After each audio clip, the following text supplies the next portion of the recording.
Simple past tense ಸರಳ ಭೂತಕಾಲ. ಹಿಂದಿನ ಒಂದು ಸಮಯದಲ್ಲಿ ನಡೆದ ಮತ್ತು ಮುಗಿದಿರುವ ಕ್ರಿಯೆಯನ್ನು ಸಿಂಪಲ್ ಪಾಸ್ಟ್ ಟೆನ್ಸ್ ನಲ್ಲಿ ಹೇಳ್ತೀವಿ. ಈ ಕಾಲವನ್ನು ನಾವು ಹಿಂದೆ ಆಗಿ ಮುಗಿದ ಕೆಲಸಗಳನ್ನೇ ಹೇಳೋದಕ್ಕೆ ಬಳಸ್ತೀವಿ. ಇಲ್ಲಿ ಹೇಳೋ ಘಟನೆಗಳು ಪ್ರೆಸೆಂಟ್ಗೆ ಯಾವುದೇ ಕನೆಕ್ಷನ್ ಇರೋದಿಲ್ಲ. ಆಗಿದ್ದು ಆಗಿದೆ, ಅಲ್ಲಿ ಮುಗಿದಿದೆ, ನೀವು ಎಲ್ಲಿಗೆ ಹೋಗಿದ್ರಿ, ಏನು ಮಾಡಿದ್ರಿ, ಅಲ್ಲಿ ಏನು ಘಟನೆ ನಡೀತು, ಇದನ್ನೆಲ್ಲ ಈ ಟೆನ್ಸಲ್ಲಿ ಹೇಳ್ತೀವಿ. ಹಿಂದಿನ ದಿನದ ಘಟನೆ, ಮನೆಗೆ ಹೋಗಿ ಬಂದ ಕತೆ, ಶಾಲೆಯಲ್ಲಿ ಏನಾಯ್ತು, ಹಿಂದಿನ ಸಮಯದ ಕೆಲಸ ಮುಗಿದಿದ್ರೆ ಸಿಂಪಲ್ ಪಾಸ್ಟ್ ನಲ್ಲಿ ಹೇಳಬಹುದು. ಪ್ರೆಸೆಂಟ್ ಪರ್ಫೆಕ್ಟ್ ಟೆನ್ಸ್ ನಲ್ಲಿ ಮುಗಿದಿರುವ ವಿಷಯಗಳನ್ನೇ ಹೇಳ್ತೀವಿ, ಆದರೆ ಅದರ ಟೈಮ್ ಮೆನ್ಷನ್ ಮಾಡೋದಿಲ್ಲ ಮತ್ತೆ ಅದು ಪ್ರೆಸೆಂಟ್ಗೆ ಸಂಬಂಧ ಇರುತ್ತೆ. ಸಿಂಪಲ್ ಪಾಸ್ಟ್ ಟೆನ್ಸ್ ಪ್ರೆಸೆಂಟ್ ಟೆನ್ಸ್ಗೆ ಸಂಬಂಧ ಇರಲ್ಲ. 4 ತರದ ಫಾರ್ಮುಲಾ ಬರುತ್ತೆ. ಇದರಲ್ಲಿ ಫಸ್ಟ್ ಒನ್ ಪಾಸಿಟಿವ್. ಇಲ್ಲಿ ಸಬ್ಜೆಕ್ಟ್ ನಂತರ ವರ್ಬ್ ಟು ಪಾಸ್ಟ್ ಫಾರ್ಮ್ ಬರುತ್ತೆ.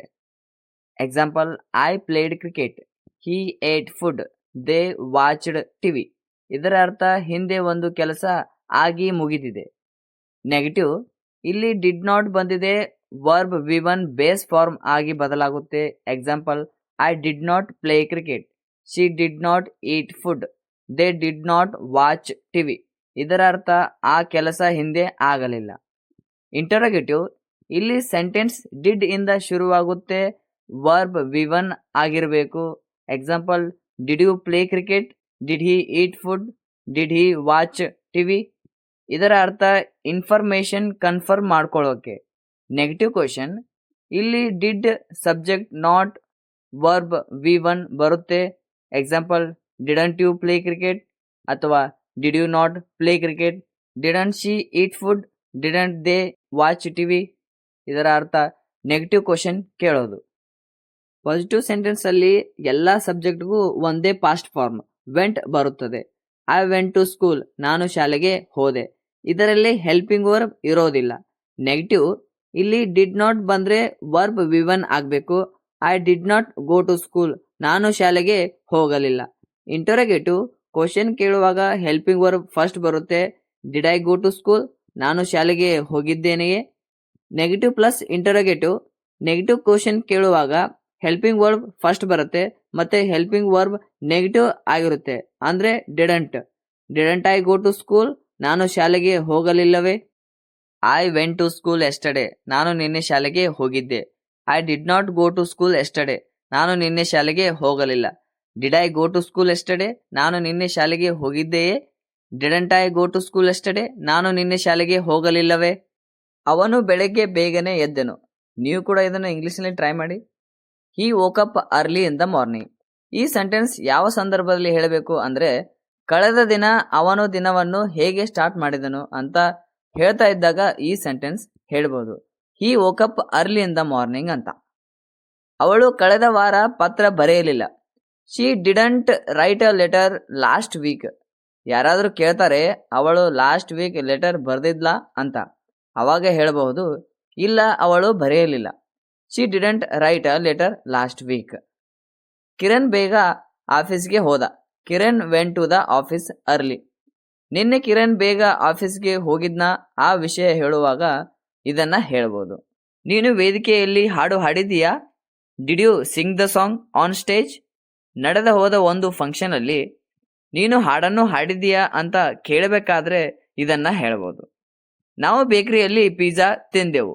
V ate pizza in the bakery shop. ಯಾರಾದ್ರೂ ನೀವು ಏನ್ ತಿಂದ್ರಿ ಅಂತ ಕೇಳಿದಾಗ ನಾವು ಬೇಕರಿಯಲ್ಲಿ ಪಿಜ್ಜಾ ತಿಂದ್ವಿ, we ate pizza in the bakery shop ಅಂತ ಹೇಳ್ಬೋದು. ನಿನ್ನ ಹೋಮ್ವರ್ಕ್ ನೀನು ಮುಗಿಸಲಿಲ್ಲವೇ. Did you not finish your homework. ಒಬ್ಬ ವಿದ್ಯಾರ್ಥಿ ನಿನ್ನೆ ಹೋಮ್ವರ್ಕ್ ಮಾಡಿರಲಿಲ್ಲ ಅಂದ್ರೆ ಆಗ ಮೇಡಮ್ ಕೇಳ್ತಾರೆ, did you not finish your homework. ನೀವು ಈ ಮೊಬೈಲ್ ಯಾವಾಗ ಖರೀದಿಸಿದ್ದೀರಿ. When did you buy this mobile. ನಿಮ್ಮ ಕೈಯಲ್ಲಿ ಒಂದು ಹೊಸ ಫೋನ್ ಇರುತ್ತೆ, ಅವಾಗ ನಿಮ್ಮ ಫ್ರೆಂಡ್ ಕೇಳ್ತಾರೆ, ನೀವು ಈ ಫೋನ್ ಯಾವಾಗ ತಗೊಂಡ್ರಿ ಅಂತ. When did you buy this mobile. ನನ್ನ ತಾಯಿ ನಿನ್ನೆ ರುಚಿಯಾದ ಆಹಾರವನ್ನು ತಯಾರಿಸಿದ್ದರು. My mother cooked delicious food yesterday. ನಿಮ್ಮ ತಾಯಿ ನಿನ್ನೆ ಯಾವ ರೀತಿಯ ಅಡಿಗೆ ಮಾಡಿದ್ರು ಅಂತ ಕೇಳಿದ್ರೆ ಅವಾಗ ಹೇಳಿ, my mother cooked delicious food yesterday ಅಂತ. ನನ್ನ ಸ್ನೇಹಿತ ಭಯಾನಕ ಚಿತ್ರ ನೋಡಿದ. My friend watched a horror movie. ನಿಮ್ಮ ಸ್ನೇಹಿತ ಯಾವ ರೀತಿಯ ಸಿನಿಮಾ ನೋಡಿದ ಅಂತ ಕೇಳಿದ್ರು ಅಂದ್ರೆ ಅವಾಗ ಹೇಳಿ my friend watch horror movie ಅಂತ. ನಾನು ನನ್ನ ಸಹೋದರನಿಗೆ ಇಮೇಲ್ ಬರೆದಿದ್ದೆ. I wrote an email to my brother. ನೀನು ನಿಮ್ಮ ಸಹೋದರನಿಗೆ ಇಮೇಲ್ ಬರೆದಿದ್ದೀಯೇ ಅಂತ ಕೇಳಿದ್ರು ಅಂದ್ರೆ ಅವಾಗ ಇದನ್ನ ಹೇಳಿ yes I wrote an email to my brother. ನಾನು ನಿನ್ನೆ ನನ್ನ ಕೋಣೆಯನ್ನು ಸ್ವಚ್ಛಗೊಳಿಸಿದೆ. I cleaned my room yesterday. ನೀನು ನಿನ್ನೆ ಏನ್ ಮಾಡ್ದೆ ಅಂತ ಕೇಳಿದ್ರೆ ಅವಾಗ ಇದನ್ನ ಹೇಳಿ I cleaned my room yesterday. ಅವನು ತನ್ನ ಆಟಿಕೆ ಮುರಿದನು. He broke his toy. ಯಾರಾದರೂ ಏನಾಯ್ತು ಆ ಆಟಿಕೆಗೆ ಅಂತ ಕೇಳಿದ್ರೆ ಅವಾಗ ಹೇಳಿ ಹಿ ಬ್ರೋಕ್ ಹಿಸ್ ಟಾಯ್ ಅಂತ. ಸಿಂಪಲ್ ಪಾಸ್ಟ್ ಟೆನ್ಸ್ ಅಲ್ಲಿ ನಾವು ಈ ತರ ಸೆಂಟೆನ್ಸ್ ಕೂಡ ಹೇಳ್ಬಹುದು. ನಾನು ನಿನ್ನೆ ಸುಸ್ತಾಗಿದ್ದೆ. I was tired yesterday. ಅವನು ಲೈಬ್ರರಿಯಲ್ಲಿ ಇದ್ದ. He was in the library. ಅವಳು ಪರೀಕ್ಷೆಗೆ ರೆಡಿ ಆಗಿರಲಿಲ್ಲ. She was not ready for the exam. ನಾವು ಬೆಳಗ್ಗೆ ಬಸ್ ಸ್ಟಾಪ್ ನಲ್ಲಿ ಇದ್ದೆವು.